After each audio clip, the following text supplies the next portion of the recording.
Hi everyone, welcome back to another session of Bhagavad Gita. We are going to cover today chapter 2 of Bhagavad Gita, text number 11 as text number 10 and 11, which are on page 74 and 75 of the hardbound Bhagavad Gita, as it is if you are following along.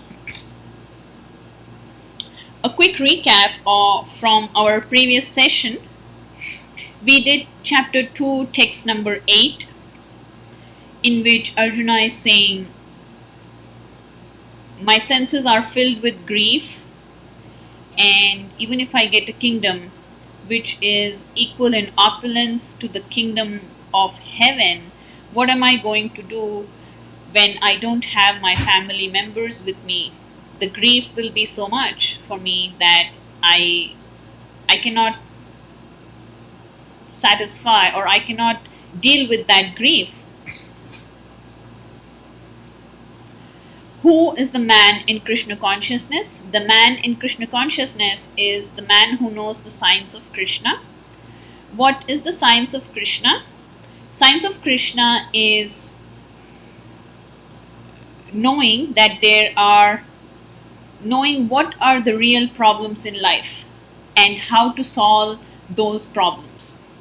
Real problems in life are birth, death, old age, and disease. And how to solve those problems? One thing for sure is, we said, wealth and economic development cannot solve those problems. What can solve those problems? When we take shelter of Krishna and the teachings of Krishna, then those will solve our problems of life. And the man in Krishna consciousness helps us to learn the science of Krishna and apply in our life. How to solve the problems of life? The way Arjuna is doing. Arjuna has a problem. He told his problem to Krishna, and we saw text 7, he surrendered unto Krishna. So to solve our problems in life, we have to take shelter and surrender unto Krishna. We saw chapter 2, text number 9, where Arjuna says firmly, Krishna, I am not going to fight because this grief has overcome me.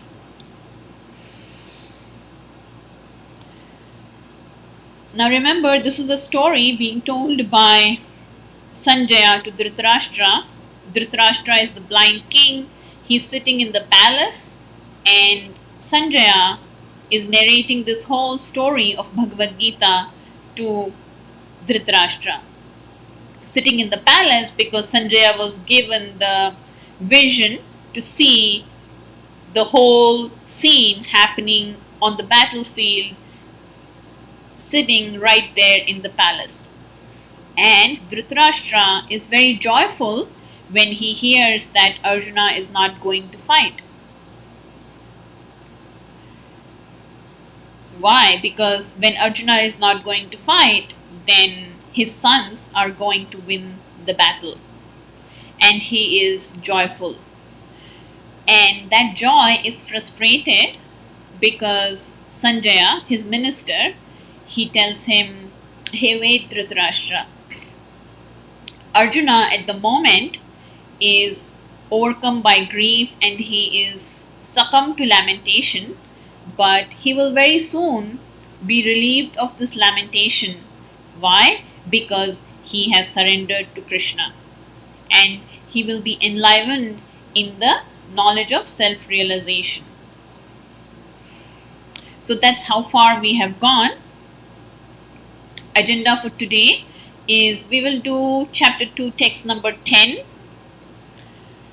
and then we will see what text number 10 is saying. The next slide would be Bhagavad Gita is for all.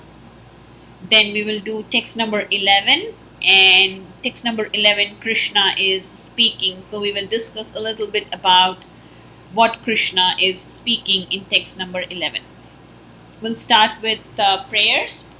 Om Ajnanatimirandasya Jnananjanashalakaya Chakshurunmilitam Yena Tasmai Shri Guruve Namaha.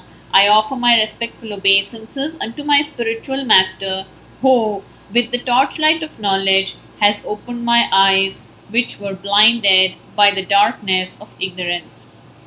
Hare Krishna, Krishna Krishna, Hare Hare, Hare Rama, Rama Rama, Hare Hare.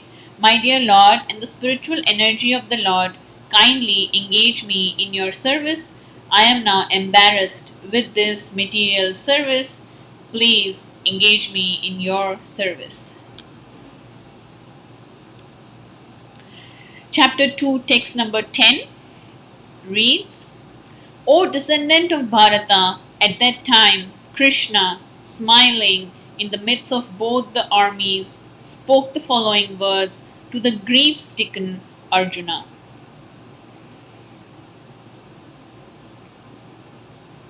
Arjuna has said that he is not going to fight, he's full of lamentation and grief, and this verse is still being spoken. This is not being spoken by Arjuna, but this is Sanjaya narrating to Dhritarashtra that Krishna is now starting to speak, and then Krishna smiles. So let's see, why is Krishna smiling? Krishna is smiling because an intimate friend has chosen to become a disciple. The talks between a friend and another friend are very casual, but when we approach a teacher and surrender unto the teacher and say, I'm your student, then the talk between the student and the teacher have a different level of gravity than the talk between a friend and a friend. So, Arjuna having surrendered to Krishna, Krishna smiles because an intimate friend has now chosen to become his disciple. Prabhupada says in the purport that Lord always has a superior position, yet he agrees to be a son, a friend, a lover of a devotee who wants him in such a role. This is the kindness of Krishna. Krishna is very kind to his devotees, to everyone, and although he is the supreme personality of Godhead, he created this whole universe. Yet, when a person has a desire to have Krishna as his son, as a friend, as a lover, then Krishna accepts that role. That's how Krishna is a friend of Arjuna, and Arjuna is talking to Krishna as if two friends are talking. So, although Krishna has a superior position, Krishna accepts to be in a relationship that we desire.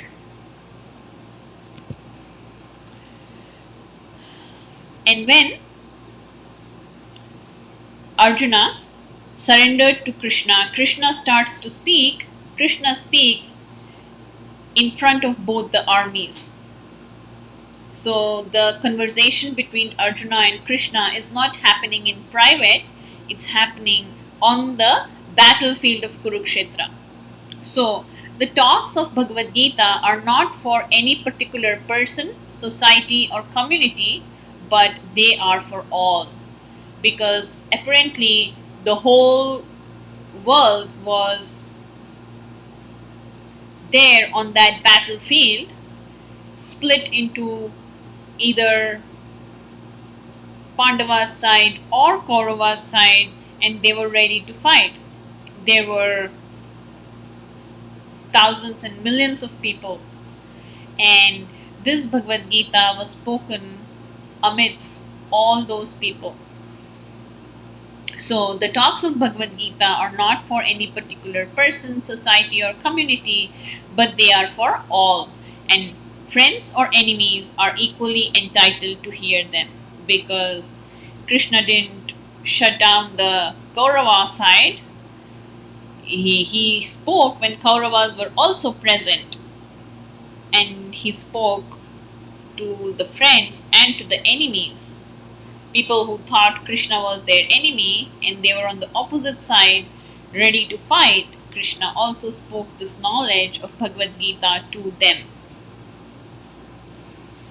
Chapter 2, text number 11 reads, "The Supreme Personality of Godhead said, while speaking learned words, you are mourning for what is not worthy of grief. Those who are wise lament neither for the living nor for the dead." Now, text 11 is the verse Krishna starts to speak. Krishna is chastising Arjuna. He's saying, "You spoke learned words." Now, what is he referring to? He's referring to chapter 1, where Arjuna spoke several verses saying why he does not want to fight. He gave 5 reasons why he does not want to fight. And every reason seemed valid, and so Krishna is saying, "You're speaking learned words. While speaking learned words, you are mourning for what is not worthy of grief. Those who are wise lament neither for the living nor for the dead." Let's explore this a little bit more. What is it that Arjuna is mourning for? He's saying, "I'm not going to fight because after I kill my cousins, with whom will I enjoy my kingdom?" That was his first reason. With whom will I enjoy if I kill all of them? So he wants to enjoy on a bodily platform, and he is lamenting for killing the body of his cousins. And Krishna is saying, "You don't lament for either the dead or the living. Why are you mourning?"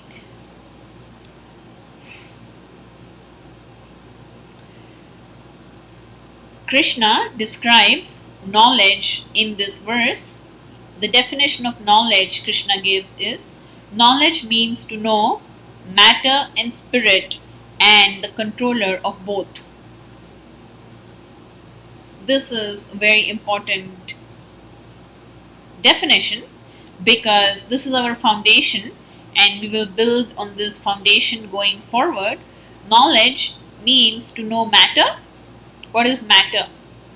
Our body is made of 5 elements: earth, water, fire, air, ether. All these are matter, and in this body lives a spirit soul. So, there is matter, there is spirit inside matter, and the controller of both. The controller of both matter and spirit is Krishna. So, knowledge means to know my soul lives inside this body, and my body and my soul are both being controlled by Krishna. And then what is not knowledge is, this body is given to me for enjoying, and hey, come on, let me enjoy.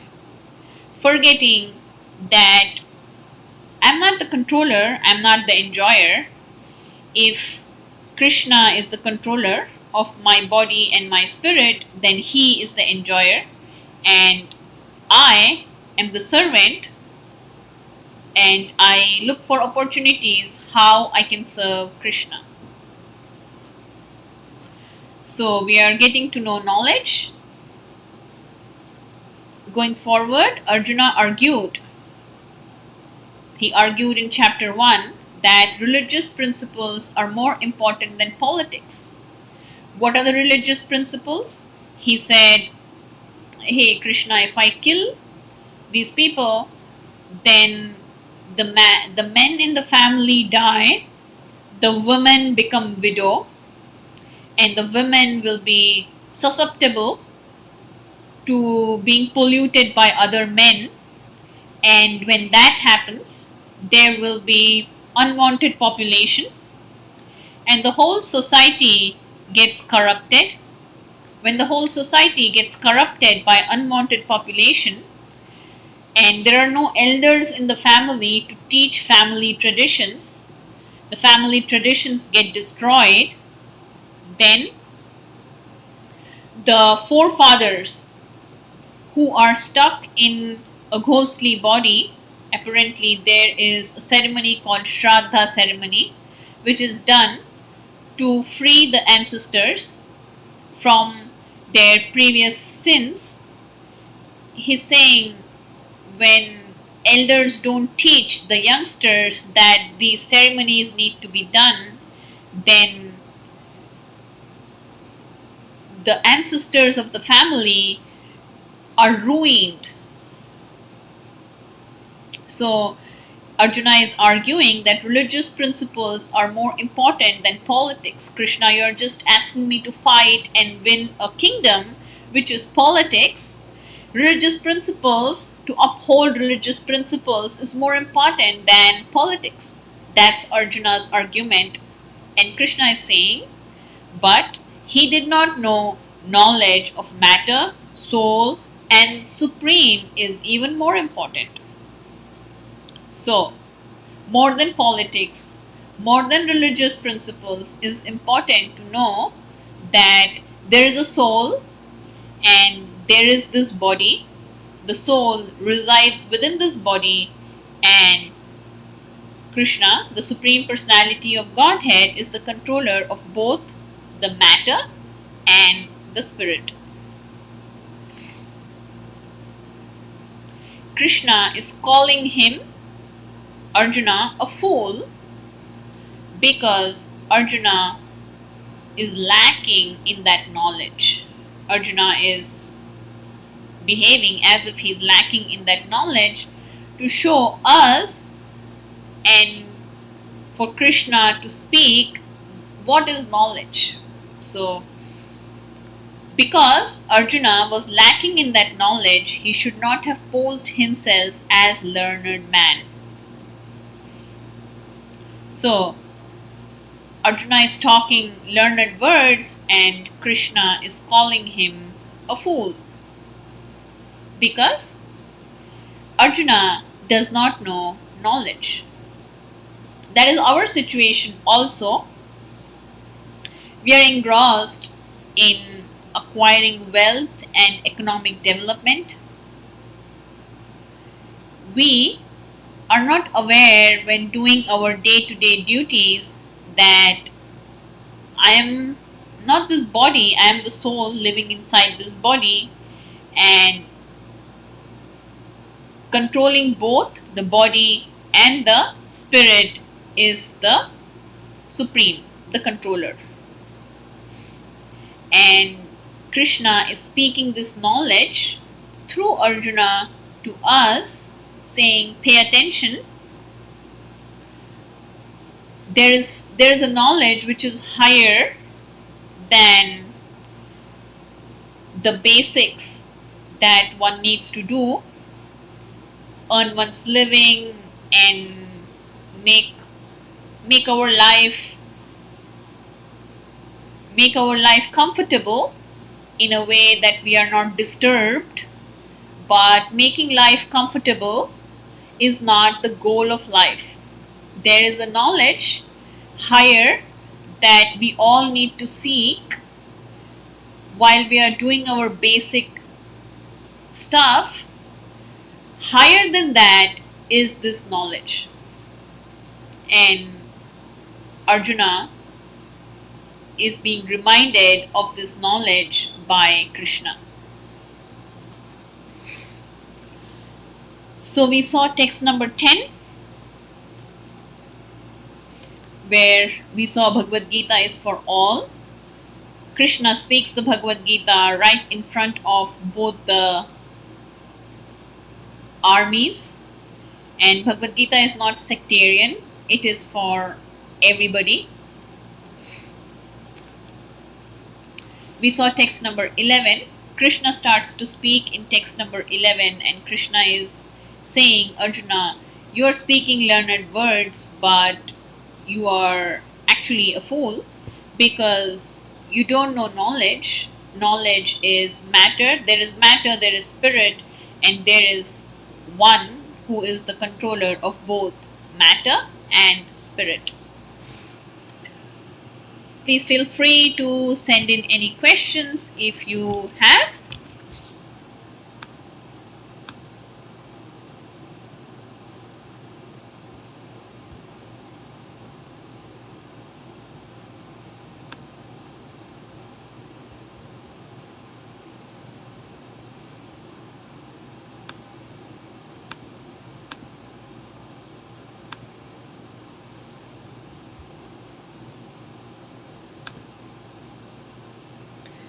Take care. Hare Krishna.